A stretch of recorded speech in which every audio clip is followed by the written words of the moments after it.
Hi everybody, this is practice problem number 10 from Apologia Chemistry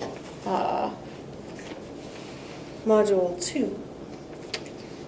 We have the problem that reads a 345.1 gram sample of copper, and if we know it's copper then we can look up in the table in the book the specific heat of copper, which is 0.3851 joules per gram degree Celsius.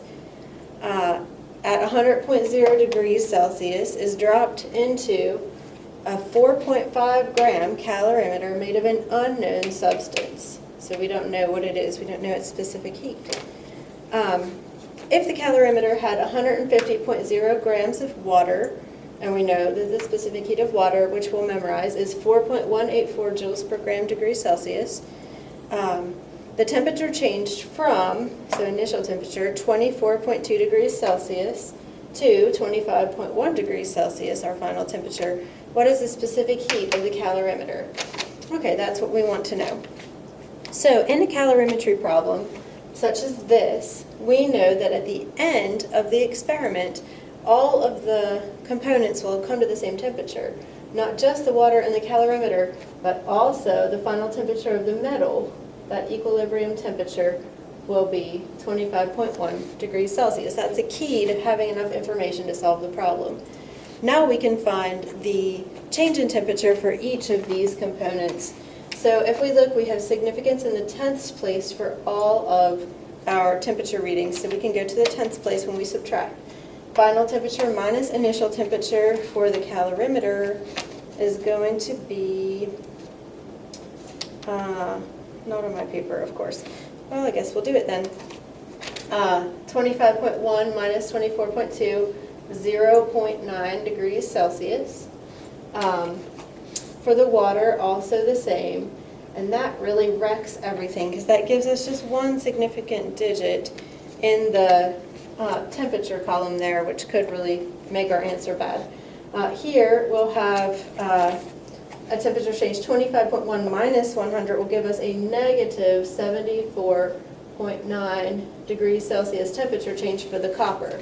It is going to lose temperature. It's going to go from hot to cold, whereas everything else goes from cold to hot. Okay, so what do we know the most information about? Well, we know everything about the copper piece, so we can find its heat. We also know everything about the water, we can find its heat.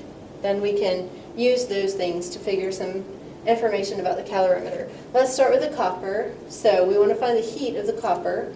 So we'll just do the mass of the copper, 345.1 grams times the specific heat of copper, 0.3851 joules per gram degrees Celsius, times the temperature change, which is negative 74.9 degrees Celsius.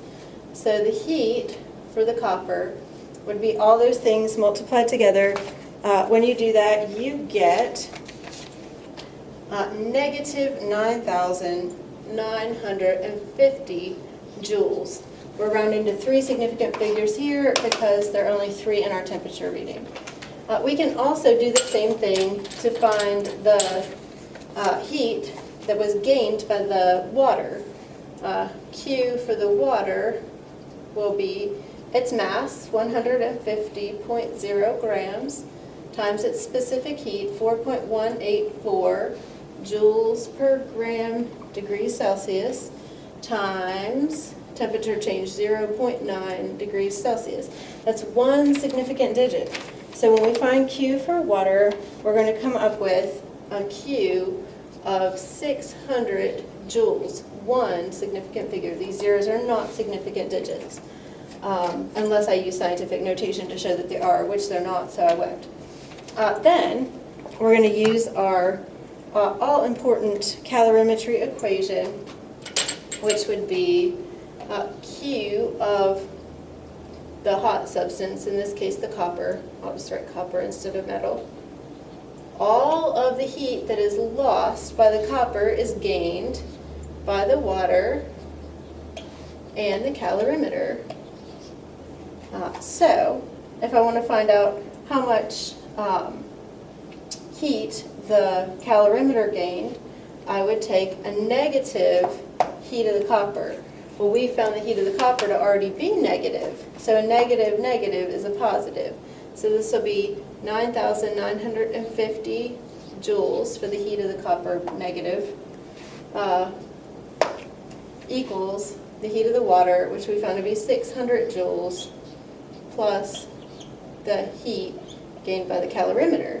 Now I'll subtract 600 from both sides, and I would find Q of the calorimeter to be, and I have to round to the hundreds place in this case, because I only have significance here in the hundreds place. So if I did this, and I subtracted 0, 5, 3, 9, I would still have to round to the hundreds place, and I would find, I hope you can see this, Q of the calorimeter to be,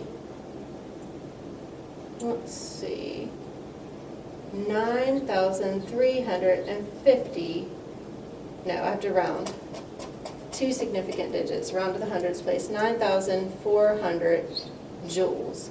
And I'm going to end the video and restart it just so I don't exceed YouTube's 10-minute limit. See you in a minute.